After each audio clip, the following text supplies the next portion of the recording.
اللہ فرماتا ہے جب فیصلہ ہو جائے گا نا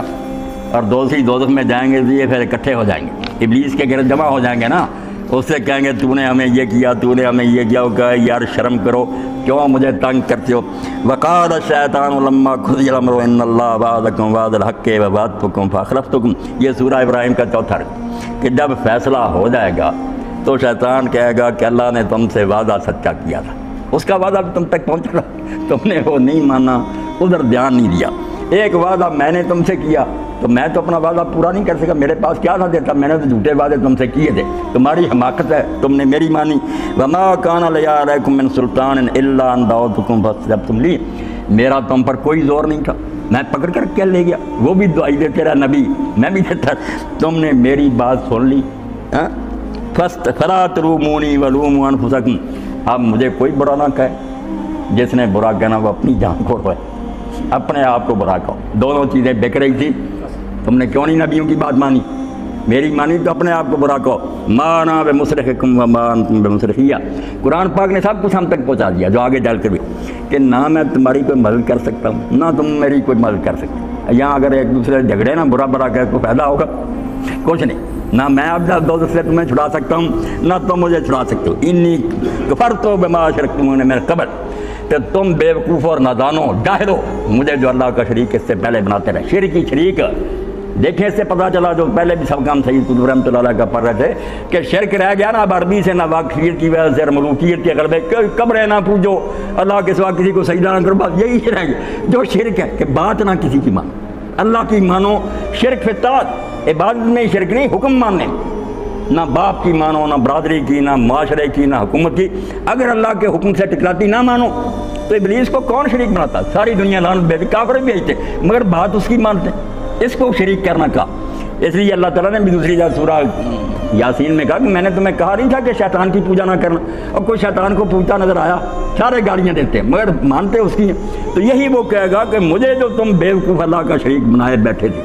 اللہ کی نہیں مانتے تھے، میری بات مانتے یا تھوڑی بہت اللہ کی مانتے میری، تو میں اس سے بھائی اعلان لا طلبی کرتا ہوں، میں صاف کرتا ہوں مجھے وہ شرک منظور نہیں، نہ میں اس کو پسند کرتا ہوں۔ ان الظالمین لهم عذاب علیم، اب اللہ فرماتا ہے کہ جو ظالم ہے اپنا بیڑا غرق کر رہے ہیں وہاں دردناک عذاب بھگتیں، شیطان صاحب جان چھڑا لے گا۔ یہ بھائی ابراہیم اس کی طرف سے جواب ہے کہ میں نے کسی کو پکڑ کر نہیں گناہ کرایا، ترغیب دی ہے کہ یہ کام اچھا کر لو، تمہیں مزیدار نظر آیا، ہمارا بیڑا غرق ہو گیا، اللہ کے رسول پکارتے رہے کہ یہ تباہی کا راستہ، تم نے نہیں سنا، تو اللہ نے طاقت نہیں کسی کو دی کہ وہ زبردستی گمراہ کرے۔ اس لیے رسول کریم علیہ السلام سے صحابہ کرام رضوان اللہ علیہ میں نے کئی مرتبہ کہتے ہیں یا رسول اللہ ہم اپنے دلوں میں ایسے خیالات پاتے ہیں بس اسے کہ جل کر کوئلہ ہو جائے نا تو وہ ہمیں زیادہ پسند ہے بنسبت اس کے کہ وہ منہ سے ہم نکال، ایسے کفریہ وسوسے اللہ کے بارے میں رسول کے زبان سے نہیں نکال سکتے۔ تو حضور نے فرمایا یہ بھی شکر ہے اللہ کا کہ اللہ نے ابلیس کو اور اس کے چیلوں کو صرف وسوسے طاقت دی، بس وسائی ڈال سکتے ہیں، زبردستی نہیں کر سکتے،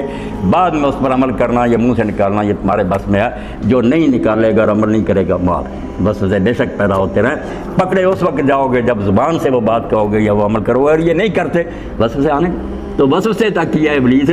اس سے زیادہ کچھ نہیں کرتا۔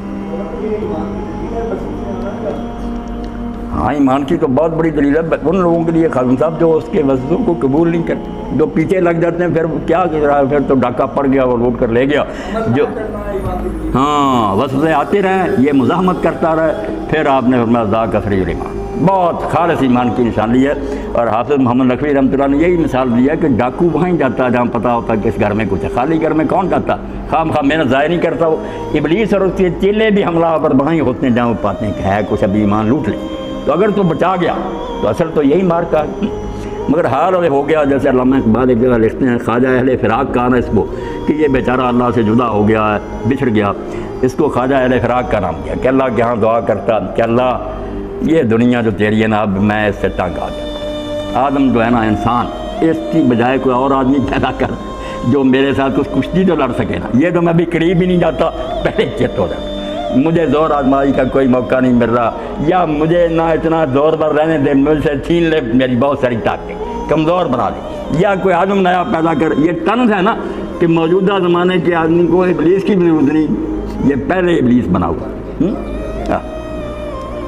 اور حضرت امجد ثانی رحمۃ اللہ علیہ فرماتے ہیں کہ ایک ولی اللہ نے دیکھا کہ ٹیلے پر پاؤں لٹکائے بیٹھا تھا، تو اس نے کہا ابلیس انہیں تو بڑا کام اپنے دن میں لیا کہ ساری اولاد آدم کو میں گمراہ کروں، تو آرام سے بیٹھا. تو اس نے کہا نہیں، جب سے برے عالم پیدا ہو گئے میں فارغ ہو گیا، مجھے کوئی ضرورت نہیں رہی، یہی میرا کام سنبھالے بیٹھے ہیں ممبروں میں رابوں میں بیٹھے ہیں علماء، یہی کام کریں، مجھے کرنے کی اب کیا ضرورت، میں صرف انچارج ہوں، کام یہ کر رہے ہیں. تو باقی اس کے چیلے بہت،